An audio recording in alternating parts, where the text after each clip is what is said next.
Hi అండి, అందరికీ నమస్కారం. నేను మీ ఈశ్వర్ సాయి. అసలు ఏం జరుగుతుందండి? అసలు ఏమనుకుంటున్నారు మీ అందరూ? రకరకాలుగా ట్రోల్ చేస్తున్నారు, రకరకాలుగా మీడియా వాళ్ళు రకరకాలుగా ఇష్టం వచ్చినట్టు ఉన్నది లేనిది ఏది పడితే అది రాస్తున్నారు. అసలు ఏమనుకుంటున్నారు? నేను ఆల్రెడీ క్లియర్గా చెప్పాను కదండి. మేము తప్పు చేశాము. ఆ తప్పు ఏంటి? మేము ఎమోషనల్గా కనెక్ట్ అయ్యాము అని చెప్పాను. ఎమోషనల్గా కనెక్ట్ అవ్వడం అంటే మీ దృష్టిలో ఏమనుకుంటున్నారండి? అసలు ఆ రోజు అక్కడ ఏం జరిగింది?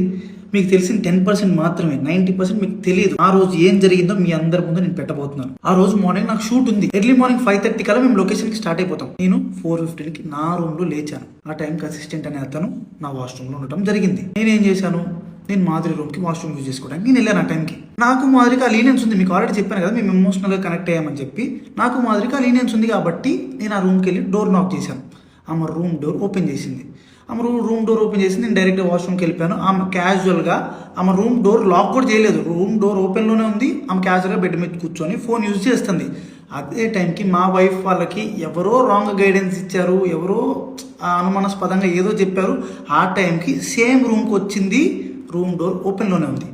ఆ సిచ్యువేషన్లో మా వైఫ్ ఆవేశం వల్ల ఆమెకి ఇష్టం వచ్చింది చేసింది. అక్కడ ఆ సిచ్యువేషన్లో ఆమె ఇష్టం వచ్చింది చేస్తుందని చెప్పి నేను మాట్లాడే సిచ్యువేషన్లో కూడా లేను.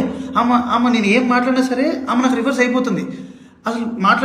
అసలు స్కోప్ కూడా ఇవ్వట్లేదు, మాట్లాడే గ్యాప్ కూడా ఇవ్వట్లేదు. ఆమె ఆవేశంలో ఏదేదో చేస్తుంది. ఆమె అనుకున్న రకరకాల వీడియోలు తీస్తున్నారు, రకరకాల బూతులు. మా వైఫ్కి ప్రీవియస్గానే నా మీద చాలా అనుమానం ఉంది. అక్కడికి వచ్చే టైంకి ఆ సిచ్యువేషన్లో ఇదంతా చూసేటప్పటికి ఆమె అనుమానం నిజమైంది అని ఆమె అనుకుంది. ఈలోపు ఆ వెనకున్న వ్యక్తులు ఎవరైతే ఉన్నారో ఆ విషయాలని అతను ఎవరో నాకు కూడా తెలియదు. వెనకున్న వ్యక్తులు అసభ్యకరంగా మాట్లాడటం నేను అప్పటికి ఆమెకు చెప్తున్నాను, ఆపుతున్నాను. గొడవలు కాదు, కొట్టుకోకండి, కూర్చొని మాట్లాడుకుందాం అని క్లియర్గా నా భార్యకి నేను సంజాయిషి చెప్పడానికి ట్రై చేస్తున్నా కూడా ఆమె వినే పరిస్థితి